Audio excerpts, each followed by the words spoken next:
time for another chilled, chatty video, because there's something I need to quickly make clear and make sure I am separated from. There is a trend starting amongst YouTubers of all types, where they basically start rattling their cup of coins and telling you conspiratorial sob stories about how the mainstream meteor is going to crash into their channel and wipe out all their ad revenue, because journalists are jealous of PewDiePie.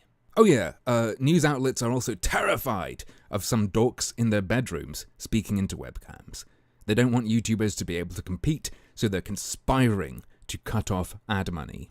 You see, advertisers aren't really upset about their ads appearing on Islamic State and neo-Nazi propaganda, and Google doesn't really want to provide a better service to advertisers that they can potentially charge more for.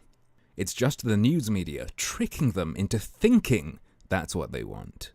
Any journalist who covers YouTube or YouTubers in a less than positive way is deliberately and strategically ushering in the adpocalypse. I know what's really up, because I listen to new media. It's new. It's fresh. That means it's better and more true. And they explained to me that the only reason the news would cover a gigantic corporation and its advertisers is because they're out to get your favorite YouTubers. And it has nothing to do with these outlets hiring multiple writers who work full days just pumping out pretty much anything that might get some hits. No, what's really happening is that old media simply hates old YouTubers and wants to destroy them because they only view them as competition. Old media definitely wouldn't, for example, invest tens of millions of dollars in YouTubers who can help them tap into younger audiences online. No, they definitely wouldn't try that strategy, and it's definitely not exactly what can be seen happening right now. If we're going to talk about somewhat less political content, CNN's Great Big Story project on YouTube definitely isn't a thing either, and it's definitely not basically matching or outperforming most of the people who are saying old media is afraid of them and their ability to thrive on YouTube. So, of course, you need to give your favorite kayfabe counterculture YouTubers money. Because old media can't compete with them and is resorting to underhanded tactics, and definitely not because a bunch of neckbeards on the net are scared they can't compete with big corporations and might lose an easy meal ticket, so want to manipulate you into coughing up some more cash. You need to fund the right side of the media war. It's the right thing to do. The only way your warrior can continue, and so on.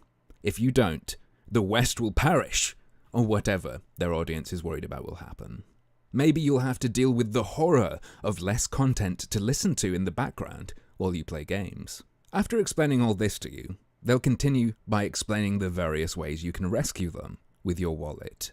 Now, I'm not against YouTubers making money at all.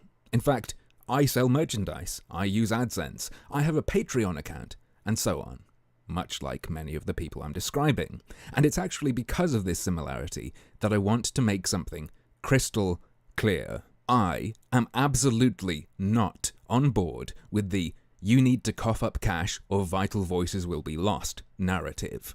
The important stuff in that regard, the ideas, they don't cost jack, and you just need to say them. Overheads in the idea business are very small. You could do it successfully with a shitty laptop and an internet connection.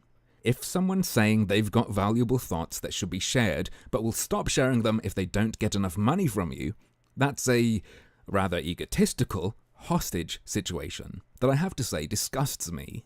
I hear about how so many people have made YouTube into a career they rely on, and now that's jeopardized by monetization changes, and my reaction isn't, "Oh no, I have to help these poor people." It's, well, duh. If you wanted stability, you shouldn't have picked this as a career, you dumb shit. Imagine if wannabe rock stars demanded a minimum wage. It's just not how this sort of thing works. In any case, for me, if there's something I think should be said, the only thing you might really have to worry about would be stopping me from saying it if you don't want me to. And good luck with that. Any support you give me, all the way from simply giving me some of your time listening, all the way up to direct financial contribution, is fucking amazing and immensely appreciated. You make my life a lot better, and I cannot thank you enough. the impact of the relatively small income I have coming in from what I do online is actually huge. However, I also want to make sure you know that no one who likes any of the stuff I do needs to do any of that. And I would ask that if you're going to support me because you've been convinced that YouTubers are some kind of victims, that you not. Because I'm not. Whatever I absolutely need in order to keep doing whatever I'm going to do online, I will make sure I have, no matter what. Because I can't stop. Same with so many other aspects of my life, like music, for example. And speaking of music, I think that provides a good way of explaining what I'm trying to say. If I'm out playing on a bench, I don't want you to drop a couple coins because you feel sorry for me because you've assumed I'm in a bad situation, or because you feel a need to support the local scene, or whatever the fuck else. I want you to be thinking, you know what, I enjoyed that, or I enjoyed that and I also enjoyed the other times I've seen you doing what you do. Here's what that's worth to me. That's my ideal scenario. Maybe I'm being silly, but I'm a little worried with all the doomsday prophecies accompanied by calls to give creators cash floating around that if I don't say this, some people are going to give me money or, like, buy a shirt because they feel like they're obligated to because YouTube's cheating me out of money or something. You know, not because they like the shirt and want one.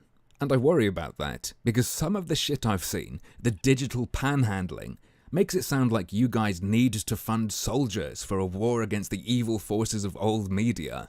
Otherwise the end times will come. I think that sort of line is a sick manipulation tactic, and I really don't want to even passively benefit from any of that. So I had to make this video, just in case. To make sure it is known and it is clear that I am not on board with that story. Now, there are some potential dangers related to monetization changes, but that's mostly down to the likelihood of YouTube rigging its own system in favor of ad-friendly content and actively suppressing anything else by hiding it or by other methods.